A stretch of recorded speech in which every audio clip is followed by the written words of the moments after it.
दोस्तों जय मसीह, प्रभु यीशु मसीह के नाम में एक और वीडियो में आपका बहुत बहुत स्वागत है। मेरे साथ में एक सिस्टर है जिनका नाम है कोरिना चौधरी जी, और इस वक्त में वो जो है बैच नंबर 23 की स्टूडेंट के रूप में मेरे साथ यहाँ पर जो है 5 दिन का बाइबल कॉलेज कर चुके हैं। आइए सुनते हैं कैसा प्रभाव उनके जीवन में जो है प्रभु ने डाला है इस शिक्षा के माध्यम। यस सिस्टर, बोलिए। सबसे पहले मैं परमेश्वर का धन्यवाद करती हूँ और पास्टर जी का भी बहुत बहुत धन्यवाद करती हूँ।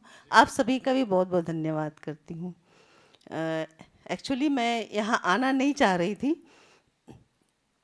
मैं सोच रही थी सिस्टर पता नहीं कहाँ ले जा रही जूली मुझे लेकिन ये एक चीज़ है कि मैं बहुत दिन से प्रार्थना कर रही थी। मैं बोल रही थी कि समर वेकेशन होता है या विंटर वेकेशन होता है तो मैं फालतू में हमारा समय चला जाता है। मैं बहुत लोग से बोलती थी पास्टर साहब कि कुछ भी ऐसा कैंप हो या कुछ हो जहाँ मैं जाकर सीखना चाहती हूँ। बिकॉज मैं सीखी तो थी लेकिन वचन का ज्ञान उतना मुझे है नहीं। और यहाँ भी मैं बार बार पूछती रहती थी तो मैं सोचती थी कि सब सोचते होंगे कितनी मूर्ख है और मैं सोचती थी पास्टर जी भी सोचती हूँ कितनी मूर्ख है कि हमेशा पूछते रहती। बिकॉज मेरे पास ना बहुत कन्फ्यूजन्स बहुत है और मैं समझ नहीं पा रही थी बहुत सी चीज़ों को, तो उसी को मैं क्लियर करना चाह रही थी। तो सबसे पहले मैं कैसे प्रभु में आई हूँ बहुत शॉर्ट में बताती हूँ। मैं जब बहुत परेशान थी आफ्टर मैरिज तो मैं खोज रही थी कि परमेश्वर कहीं से कुछ उपाय हो जाए मेरे लिए फाइनेंशियली या कुछ मुझे जॉब मिल जाए। तो मैं जो है वचन पढ़ने लगी। जब वचन में आया कि तुम धर्म और राज की खोज करो तो सब कुछ मिल जाएगी, तो मैं उसी पीछे मैं खोजने लगी धर्म और राज की खोज कैसे करूँ कैसे करूँ। तो मैं अपने पास्टर से जाके पूछी, चर्च के पास्टर से, कि पास्टर साहब मुझे एक कन्फ्यूज़न है, मुझे ये बता दीजिए कैसे धर्म और राज की खोज करना है। तो उन्होंने बोला बाइबल पढ़ो। बस एक इतना ही बोला उन्होंने। अब मैं आके घर में सोचने लगी बाइबल तो पढ़ी हूँ और बाइबल पढ़ने के बाद में उसमें तो मुझे मिल नहीं रहा। धर्म राज की खोज करने के लिए कहाँ जाना पड़ेगा मुझे। तो फिर मैं ऐसे ही प्रार्थना कर रही थी, प्रभु मैं कहाँ जाऊँ धर्म और राज की खोज करने, मैं कहाँ जाऊँ ऐसा सोच रही थी। तो मुझे एक सिस्टर मिली और उन्होंने मुझे प्रभु के बारे में बताया और उसके बाद मैं प्रभु में बढ़ने लगी 2005 से। यस, उसके बाद जब बढ़ने लगे तो जूली के द्वारा ही, जूली और मेरा छोटा भाई और इनके हस्बैंड के द्वारा मैंने बैप्टिज़्म जो है पानी का बपतिस्मा मैंने लिया। तो उसके बाद में फिर सेवकाई भी हम मैं मेरे हस्बैंड सेवकाई भी करते हैं। तो लेकिन लॉकडाउन में जो था सब कुछ बंद हो गया था। जब लॉकडाउन में सब कुछ बंद हो गया था तो मैं ऐसे ही वीडियो देखने लगी कहीं कुछ मिल जाए जैसे कि मैं प्रभु के साथ संगति कर सकूं। तब पास्टर जी का मैंने जो वीडियो मुझे मिला और उसमें था कि जो पवित्र आत्मा के बारे में बता रहे थे कि लोग गिर जाते हैं। तो मैं सोचती थी कि सब गिरते हैं, मैं क्यों नहीं गिरती हूँ। तो इन्होंने कहा कि परमेश्वर उठाता है, परमेश्वर गिराता नहीं है। तो ये मैं सोचने लगी कि परमेश्वर, तो मैं सोची इसका मतलब है ये लोग कौन है फिर जो गिरते हैं, ये जो गिर जाते हैं तो ये लोग कौन है। क्या सचमुच में इनको पवित्र आत्मा इनको टच करता है क्या। मैं भी बहुत कोशिश करती कि मुझे भी पवित्र आत्मा टच करे और मुझे भी कुछ फीलिंग हो कि पवित्र आत्मा मुझे टच कर रहा है, कुछ तो हो रहा है। फिर गूज़बम्प्स यानी कि वो क्या बोलते हैं, हाँ वो रोंगटे खड़े हो जाएंगे, ऐसे ऐसे करके मैं ये सब बहुत कोशिश करती थी लेकिन कुछ नहीं हुआ मेरे साथ ऐसा। तो इस तरह से मैं इनकी मैं एमएमबी में मैं बहुत बार कोशिश की हूँ। मैंने फॉर्म भी फिल किया था लेकिन शायद मैं कैसे पता नहीं मैं इसमें सक्सेस नहीं हो पाई।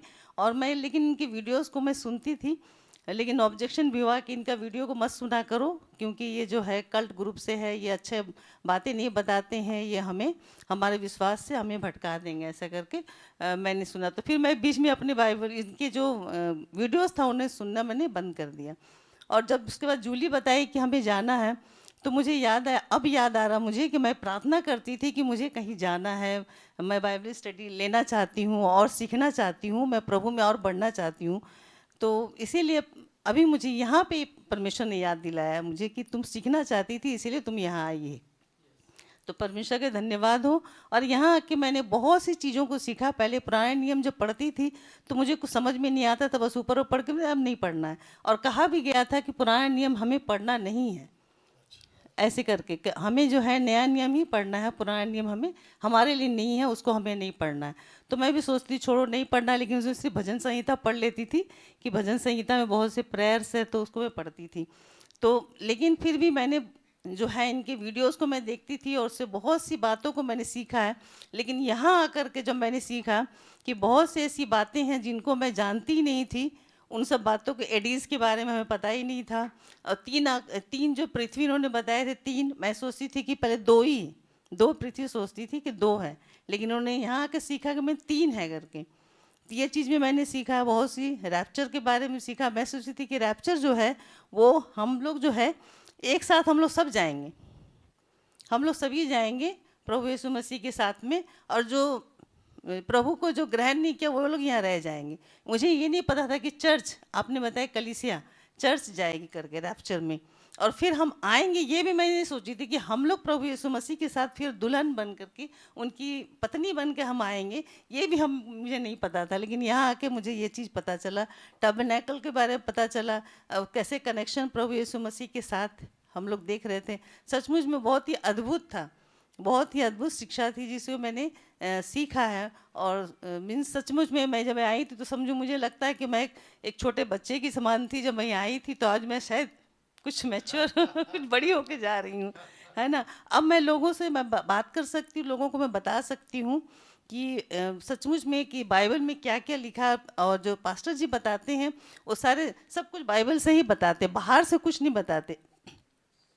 कोई एग्जाम्पल बाहर से नहीं होता, जो भी एग्जाम्पल भी देते हैं तो वो बाइबल से ही देते हैं, वचन के द्वारा ही हमें समझाया जाता है। तो हम लोग इसीलिए नहीं सोचना है कि हम भटक रहे हैं या हमें कुछ मिल नहीं रहा है, ऐसा हमें नहीं सोचना है। इसीलिए हम रिक्वेस्ट करेंगे जो भी आना चाहते हैं प्लीज़ आइए और एक बार आ करके यहाँ पे इस वचन की शिक्षा को लीजिए, जो हमें सचमुच में ज़रूरी है। अगर अधूरा ज्ञान होगा तो हमें कहा भी जाता था, अधकचरा ज्ञान हमें कहा जाता था।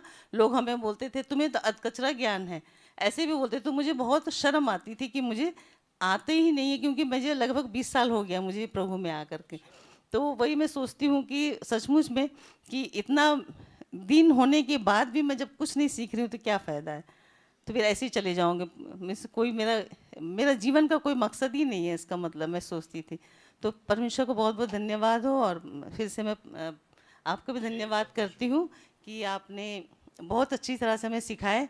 और यहाँ रहने का, आज मेरी भाभी का फ़ोन आया तो पूछ रही थी मुझसे कैसी हूँ, मैं बोली मैं तो लग रहा मैं स्वर्ग पहुँच गई हूँ ना।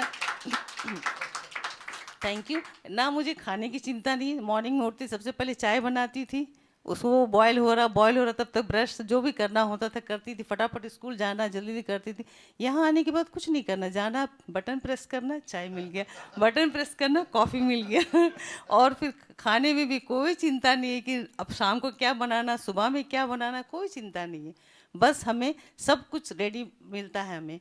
तो बहुत इसके लिए भी बहुत सब कुछ रहने का, एसी वगैरह हमारे घर में एसी नहीं है, कूलर में हम सोते हैं बहुत मुश्किल से, वो भी यूपी में बहुत गर्म। जैसे हम आगरा में मैं रहती हूँ तो आगरा में बहुत गर्मी है, तो वहाँ पे भी हमेशा पसीना गिरते रहता है। तो इसलिए यहाँ पे जो है बहुत कुछ सब कुछ सुविधा दी गई है, और बहुत अच्छा लगा मुझे यहाँ करके। सचमुच में फिर से मैं परमेश्वर को बहुत बहुत धन्यवाद करती हूँ। और मैं चाहती हूँ कि यहाँ से जाने के बाद प्रभु जो मुझे लोग देंगे उनको मैं खरी शिक्षा को जो है वो मैं उनको सिखाऊंगी। तो सबको धन्यवाद, और फिर से पास्टर जी आपका भी बहुत बहुत धन्यवाद। ओके, एक चीज़ आप मैं चाहता हूँ कि हमारे जो लोग हैं उनको आप बताएं। आप जब शुरू में बोल रहे थे कि आपके पास सवाल बहुत थे, तो मुझे नहीं पता कि उसमें से कितने घट गए या कितने को आपका आंसर मिल गया। ज़रा वो मैं सुनना चाहता हूँ कि आपके लगभग तो नहीं होंगे, कभी भी नहीं होते होंगे शायद, कुछ ना कुछ तो रह ही जाता है। लेकिन आपको क्या लगता है, लगभग आपकी जो बाइबल है जिसको आप पहले पढ़ती थी वो ऑलमोस्ट क्लियर हो गया या फिर क्या है, उसके ऊपर भी प्लीज़ बताइए।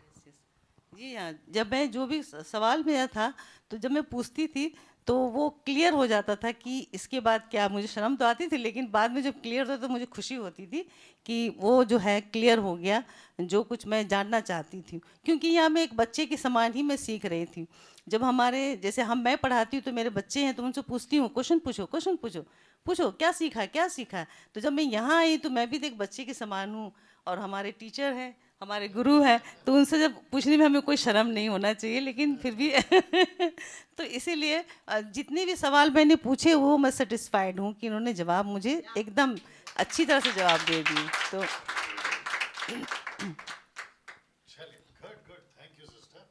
ओके, सो मैं समझता हूँ कि इनकी जो गवाही है आप उससे समझ पाए हैं। देखिए किस तरीके से परमेश्वर काम करता है, और इनके जीवन में कई बातें ऐसी थी जो यहाँ पर आकर क्लियर हुई हैं।